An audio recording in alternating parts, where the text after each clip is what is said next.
अच्छा, तो ये बात अपने माता पिता को बता दें। को नहीं पता नहीं। इसमें क्या होगा, बच्चा किसी की लड़की के साथ खिलवाड़ क्यों करोगे, है ना। मुझे लगता है कि तुम्हें माता पिता से अपनी बात बता देनी चाहिए। मानेंगे नहीं। कैसे नहीं मानेंगे, जब तुम्हारा लड़कियों के प्रति आकर्षण नहीं, लड़कों के प्रति, तो उन्हें बता देना चाहिए कि व्यर्थ में किसी लड़की से ब्याह मत करो, उसका जीवन बर्बाद मत करो। बहुत अच्छे बच्चे हो जो तुमने हमको ये बात बता दी, अपने माता पिता को बताओ। बिल्कुल ब्याह मत करना, भूल के मत करना। जब स्त्री में राग नहीं है और पुरुषों में राग है, आप गलत आचरण करोगे और किसी की जीवन बर्बाद कर दोगे, ऐसा नहीं, ठीक है।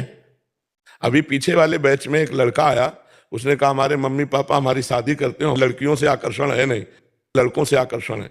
एक लड़की आई थी पीछे, उसने कहा हमारा ब्याह हमारे माता पिता ने खूब धन लगा के किया, हमें ऐसा लड़का मिला जो लड़का ही नहीं है। तो हम ऐसे भाईजनों से हाथ जोड़कर प्रार्थना करते हैं कि जिनको इस तरह की अंदर वृत्ति भगवान ने दी है, वो कभी किसी लड़की के जीवन में धोखेबाजी न करें।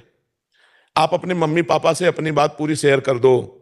आप ब्याह बिल्कुल मत करो, उसको घर में बैठाल कर उसकी जिंदगी नर्क मत बनाओ। वो किसी की बिटिया है, वो आई है, तुम उसके योग्य नहीं हो तो पहले बोल दो अपने माता पिता। वो पहले शर्म लगती माता पिता से बोलने में, दूसरे की जिंदगी खराब करने में तुम्हें शर्म नहीं लगती। मान लो आपको लड़की पसंद नहीं है, आप लड़के पसंद करते हो, तो आप अपने माता पिता से कहो। अब वो तो लड़का समझ के ब्याह कर रहे हो, वो लड़की क्या बताएगी, उसके जीवन को क्यों नष्ट करो। तो हम इस माध्यम से सबको प्रार्थना करते हैं कि हमको भगवान ने जो वृत्ति दी है वो बताना कोई इज्जत की बात में धब्बा नहीं लगने वाला।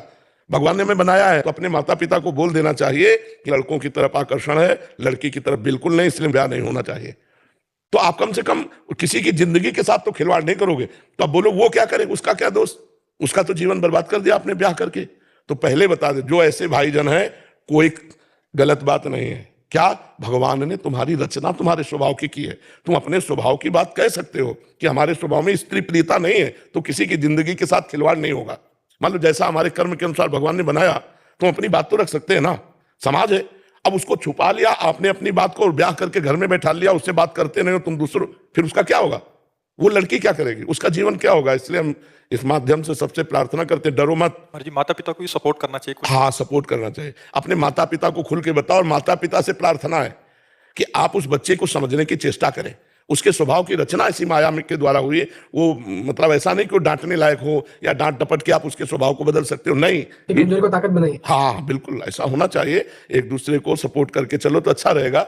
तो उसमें छुपाव नहीं रखना। जैसे लड़के ने कहा मैं बता नहीं सकता अपने माता पिता को, हम माता पिता को अपनी बात नहीं बता सकते और दूसरे की लड़की की जीवन बर्बाद कर दोगे ब्याह करके, अपनी बात रखने के लिए दूसरे की जिंदगी बर्बाद कर दोगे। तो ये हम प्रार्थना करना चाहते हैं सबसे, जिससे हमारे भाई लोग जो है हमारी बात को समझें। आप इसको अपने माता पिता से शेयर करें और कभी ब्याह ना करें, जिससे किसी भी स्त्री के जीवन में आप दुख बन करके ना जाए। जी, वो भी अपने अंदर की वृत्तियों को कैसे संभाले? हमें तो लगता है कि भगवान का भजन ही संभाल सकता है, नहीं तो बहुत कठिन है, बहुत कठिन है। नाम जप करो और भगवान की भक्ति, अगर संभाल सके तो सबसे बड़ी विजय एक हो गई कि मतलब माता बहनों की तरफ आकर्षण नहीं और पुरुषों से भाव न रखे, तो आगे निकल गए भजनानंदी महात्मा। फिर क्या हो गया, जब हमको हितधाम में प्रश्न आया था एक, तो हम इन लोगों से पूछा था क्या होता है, क्योंकि हमने शास्त्र में नहीं पढ़ा, हमने कभी स्कूल में नहीं सुना।